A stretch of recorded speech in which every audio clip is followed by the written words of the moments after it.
There are two competing theories that I hear often from recent college graduates. One is, should I take risks immediately after I graduate, or should I take something that's safe so then I can pay off my student loan debt and then work towards maybe working into something that I'm more passionate about, maybe whether that be a startup or a nonprofit or something that really just fulfills me on a more internal and deeper level.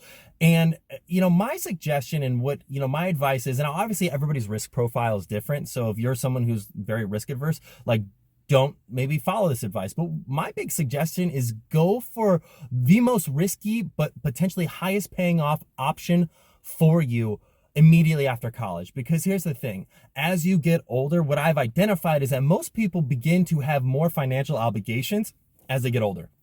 Maybe you start having a family. Maybe you start having a significant other or a partner.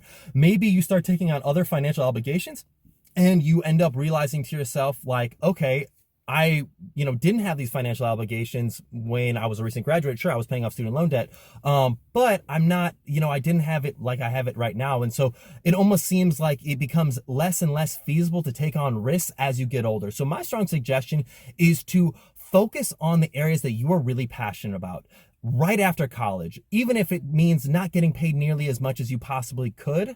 But it means that you're learning a skill that you know or that you believe will become highly valued sometime down the line in the future, and that you believe that you're going to be really good at and you're going to enjoy doing. Because here's the thing, 80% of all jobs that'll exist in 10 years don't exist today. So if you're focusing on a skill that you think will be valuable in the future, you are investing in yourself. Just kind of like you invested in yourself in getting your college education and taking on all that student loan debt to get that education, you should be investing in your continuous education into things that you believe will be the future of work and careers. So my strong suggestion, go for the risky option. Even if it's not paying a ton of money right now, what's paying a ton of money right now might not pay a ton of money in 10 years. But what you do right now may end up being that way. So take the risk.